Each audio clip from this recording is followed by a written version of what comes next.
नमस्कार दोस्तों, स्वागत है आप सभी लोगों का हमारे चैनल ट्रेडिंग विद अतुल में। आज हम बात करने वाले हैं सुज़लॉन एनर्जी लिमिटेड के बारे में। आपने देखा होगा शेयर में काफ़ी टाइम के बाद करीबन एक हफ्ते तक शेयर में प्रेशर देखने को मिला और शेयर 36 रुपए तक का लो बनाने के बाद 40 रुपए तक का हाई बनाया, क्योंकि यहाँ पे एक बहुत बड़ा अपडेट आता हुआ देखा गया है। आई थिंक महीने डेढ़ महीने के बाद यहाँ पे इनको फिर से एक बड़ा ऑर्डर मिलता हुआ देखा जा रहा है।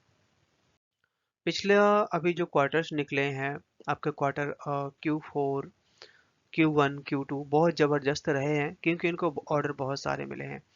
अब इस बार की जो बताई जा रही है अर्निंग बहुत अच्छी रह सकती है, क्योंकि कंपनी का ऑलमोस्ट लोन खत्म हो गया और जो इंटरेस्ट अपना लोन को पे करने में देते थे, वो उनका अमाउंट आपका नेट प्रॉफिट में बढ़ने वाला है, जिससे कंपनी की अर्निंग बहुत अच्छी रह सकती है, जिस हिसाब से इनको ऑर्डर मिलते हुए देखे जा रहे हैं।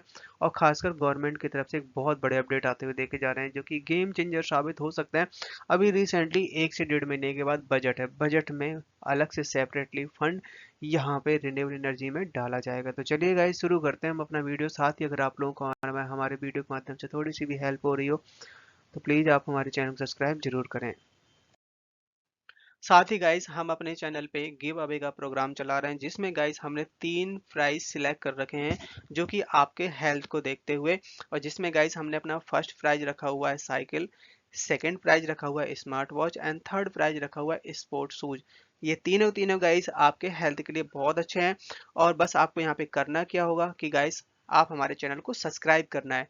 और हमने अपने जो चैनल का टारगेट रखा है, 1 लाख सब्सक्राइबर का टारगेट रखा हुआ है। जैसे ही गाइस वो पूरा होगा, हम आपको ये तीनों प्राइज हमारे जो लकी सब्सक्राइबर होंगे उनको देने वाले हैं। और ये गाइस आपके लिए बहुत बड़ा काम नहीं है, आप चाहें तो इसको 6 महीने में, साल भर में, जब भी आप करवाना चाहें तो करवा सकते हैं। सो गाइस, प्लीज आप हमारे चैनल को सपोर्ट करिए। और इसमें पार्टिसिपेट करिएगा। मार्केट में जिस तरीके से रैली बनती हुई देखी जा रही है, इससे अंदाजा लगाया जा सकता है कि यहाँ से और भी अच्छा मोमेंटम बन सकता है, क्योंकि सबने यहाँ पे मूड बना लिया था कि जबरदस्त प्रॉफिट बुकिंग आ सकती है। और कुछ ऐसा ही देखने को मिला। सारे के सारे स्टॉक में 2 से 2.5% तक की डाउन साइड देखने को मिली, पर उसके बावजूद निफ्टी 50 में बनी है तेजी। क्यों? क्योंकि उसके पीछे आईटी था, बैंक निफ्टी था, क्योंकि ये दोनों के दोनों काफी टाइम से नहीं चले थे। तो यहाँ पे सबसे ज्यादा यहाँ पे क्रेडिट आईटी को जाता है। आईटी अब यहाँ से फिर से बाउंस बैक मारेगा। स्मॉल कैप का इंडेक्स है, जिसमें आई है प्रॉफिट बुकिंग। आज शेयर में बहुत अच्छा वॉल्यूम था, आप देख सकते हैं 14 करोड़ का। और अभी हम देखें 1 महीने, यस्टरडे और 1 वीक, तो यहाँ पे इतना वॉल्यूम नहीं था। काफी दिनों के बाद ऐसी रैली बनती हुई देखी गई है। सुजलॉन एनर्जी में 3% तक की रैली बनती हुई देखी गई है। जैसे ही यहाँ पे ये न्यूज आई कि 100.1 मेगावाट का ऑर्डर मिला है, शेयर में बड़ी रैली बनती हुई देखी गई। यहाँ पे ये जो न्यूज निकल के आ रही है, ऐसा नहीं है कि कंपनी को ऑर्डर मिला है तो शेयर में रैली बनी है। यहाँ पे सबसे बड़ी अचीवमेंट मानी जा रही है कि 3.15 मेगावाट की ये टरबाइन बनाएंगे। और अभी तक जो गवर्नमेंट की जो गाइडलाइन आई थी, जो कि हमने आपको बताया था कि जो पुराना जो डिजाइन है टरबाइन्स का, वो नहीं चलने वाला, न्यू डिजाइन के हिसाब से ही आपको काम करना है, क्योंकि जिससे आपको स्पेस भी कम लगेगा और इलेक्ट्रिसिटी ज़्यादा जनरेट होगी, तो जिसमें आपका सुजलॉन एनर्जी यहाँ पे आगे निकलता हुआ देखा जा रहा है, क्योंकि ये जो कंपनी है वर्ल्ड वाइज है और वर्ल्ड में कंपटीशन देने के लिए ये टेक्नोलॉजी इनके पास में है, जो कि काफ़ी ज़्यादा अच्छा माना जा रहा है। जो कि यहाँ पे पिछले महीने गवर्नमेंट की तरफ से उसको अप्रूवल भी मिला था, जो यहाँ पे सुजलॉन ने अपना 3 सीरीज पे काम किया था। और उसी का इम्पैक्ट आपने देखा है कि कंपनी को ऑर्डर मिलते देखे जा रहे हैं, और ऐसे ही ऑर्डर इनके पास काफ़ी सारे आएंगे, क्योंकि बहुत सारी कंपनियां ऐसी हैं जो कि अभी भी ओल्ड डिजाइन पे काम करती हैं। रिसेंटली अभी इनकी जो अर्निंग आई थी काफ़ी अच्छी रही थी, 102 करोड़ का प्रॉफिट था, जो कि पिछले साल के सितंबर से करीबन 56 करोड़ था, वहां से काफ़ी अच्छा जंप मारा है। और बट माना ये जा रहा है कि अभी recently decline in revenue 1417 crore, ये थोड़ी डिक्लाइन रही थी, अदरवाइज बहुत अच्छे रिजल्ट रहे थे। Q3 के नंबर से इससे भी ज़्यादा उम्मीदें जताई जा रही हैं। जो कंपनी को यहाँ पे ऑर्डर मिला है, आप देख सकते हैं कि कंपनी की तरफ से ये लेटर जारी करके भी अपने इन्वेस्टर को इन्फॉर्मेशन दी गई है। कंपनी की तरफ से यहाँ पर राइट इशू के बारे में एक बहुत बड़ा अपडेट आता हुआ देखा जा रहा है। आप देख सकते हैं कि रुपए 31,51,000 872 के आसपास यहाँ पे अमाउंट है, जो कि यहाँ पे कंपनी को फिर से मिलता हुआ देखा जाएगा, क्योंकि यहाँ पे फाइनल कॉल के लिए जिन लोगों ने भी राइट इशू में पार्ट लिया था उनके पास लेटर जाएगा और फिर से यहाँ पे पेमेंट कंपनी को करनी है। आज के दिन दुबई में एक मीटिंग होती हुई देखी गई है, खासकर COP28, जिसमें रिन्यूएबल एनर्जी को डबल करने की बात कही गई है। तो इसमें बहुत सारी कंपनियों का, बहुत सारे एक्सपर्ट का ये कह रहे हैं कि ये इतना आसान नहीं है, जिसमें बताया गया है कि यहाँ पे सोलर विंड में बहुत तगड़ी रैली बनती हुई देखी जा सकती है आने वाले टाइम में। बट माना ये जा रहा है कि अपना जो टारगेट है 11,000 गीगावाट का टारगेट है फॉर 6 ईयर के लिए, मतलब कि more than higher than current projection. अभी रिसेंटली यहाँ पे 9,000 गीगा वॉट इस समय चल रहा है। तो आने वाले टाइम में मतलब कि 2030 तक हम 11,000 गीगावाट का टारगेट है, जिसमें सोलर विंड की कंपनी में बहुत ज़्यादा बेनिफिट हो सकता है। इस सारी रिपोर्ट में यहाँ पे इंटरनेशनल एनर्जी एजेंसी की तरफ से एक बहुत बड़ा खुलासा किया गया है कि करीबन $600 बिलियन का ग्लोबली लास्ट ईयर खर्चा किया गया था, और अब जो अपना टारगेट बढ़ाया गया है तो यहाँ पे और भी ज़्यादा लोन की रिक्वायरमेंट पड़ने वाली है। बट इसके पीछे एक प्रॉब्लम भी समझ में आ रही है। क्या है वो प्रॉब्लम? की जिस तरीके से विंड टरबाइन, मतलब कि विंड टरबाइन का प्रोडक्शन बहुत ज़्यादा स्लो है, क्योंकि लेबर की शॉर्टेज है, और जो विंड टरबाइन और सोलर में जो भी कंपोनेंट यूज होते हैं उनकी कॉस्ट भी बढ़ती हुई देखी जा रही है। तो ये एक सबसे बड़ा फैक्टर दिखाई दे रहा है।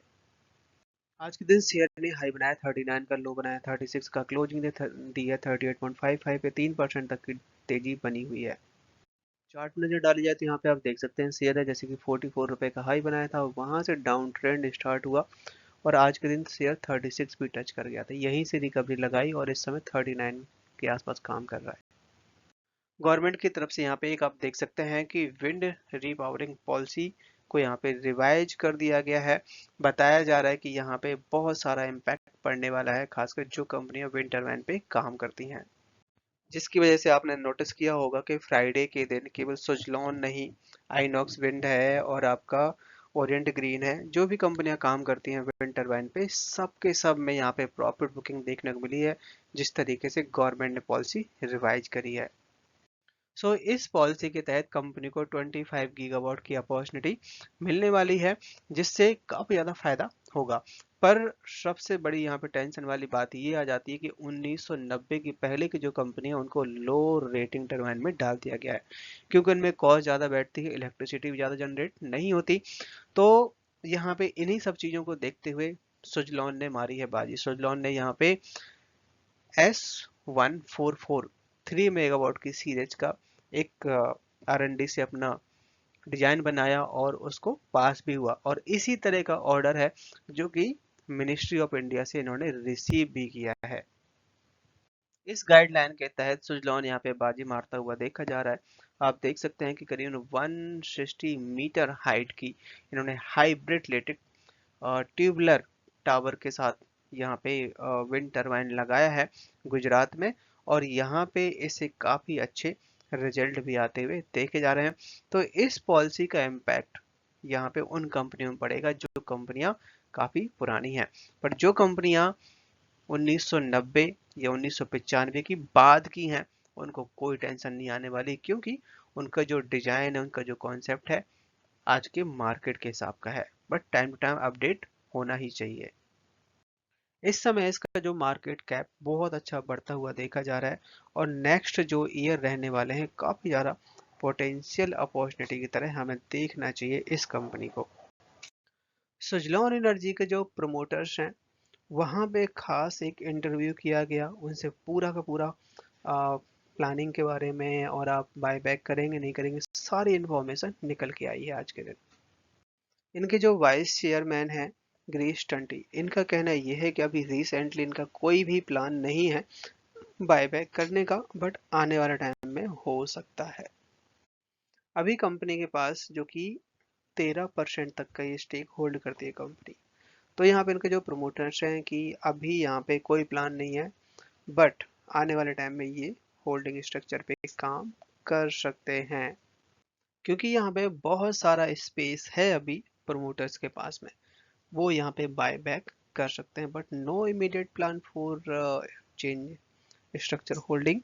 और साथ ही उनका उन्होंने एक और खुलासा भी किया कि जो सन फार्मा है उनके जो चीफ दिलीप सिंह भी हैं, जो कि यहाँ पे कंटिन्यू स्टेक होल्ड किए हुए हैं। आप सोच सकते हैं कि सन फार्मा के जो चीफ दिलीप सिंह भी एक बहुत बड़ा बात मानी जा रही है। कितनी बड़ी कंपनी, छोटी कंपनी का बहुत बड़ा स्टेक होल्ड किया हुआ है। सो गाइज यहाँ पे अगर बाय बैक आता है तो गेम चेंजर हो साबित हो सकता है सारे रिटेल इन्वेस्टर के लिए। सुजलॉन एनर्जी जो कि अब यहाँ पे बीएसई पावर इंडेक्स में शामिल होगा। और ये खबर आई है करीबन 1 दिसंबर से, 1 दिसंबर से ये शामिल हो जाएगा। और कुछ समय पहले यहाँ पे ये MSCI ग्लोबल स्टैंडर्ड इंडेक्स में भी शामिल हुआ था, जिसमें बहुत सारे यहाँ पे अब फंड हैं जिनके थ्रू पैसा लगता हुआ देखा जाएगा। क्योंकि आप लोगों ने नोटिस किया होगा कि यहाँ पे केवल रिटेल इन्वेस्टर ही पैसा नहीं लगा रहा, यहाँ पे FII, DIS और बहुत सारे म्यूचुअल फंड ने जम के पैसा लगाया हुआ है। आप देख सकते हैं कि पिछले साल जहाँ पे 7 से 8% तक का स्टेक था FII का, इस समय 11% तक का स्टेक बढ़ा दिया है। DIS ने ऑलमोस्ट डबल कर दिया अपना स्टेक। आप देख सकते हैं जून के महीने में यहाँ पे 6% तक का स्टेक था, जो कि इस समय 10% तक का स्टेक बढ़ा दिया है। कंपनी के पास जो उधारी है ऑलमोस्ट खत्म हो गई है। ये जो नंबर है आप देख सकते हैं 13,000 करोड़ 2020 में इनके पास डेबिट था, जिससे कंपनी को जितना भी प्रॉफिट होता था कंपनी को लॉस ही निकल के आता था, जो भी उनकी अर्निंग आती थी। बट इस समय नेट जो लोन बचा है इनके पास 600 करोड़ का लोन बचा, आप देख सकते हैं। और इस बार की जो अर्निंग निकल के आई काफ़ी अच्छी रही है। पिछले क्वार्टर में कंपनी को 36 करोड़ थी, इस बार 92 करोड़ का यहाँ पे काफ़ी अच्छा तगड़ा बेनिफिट हुआ है।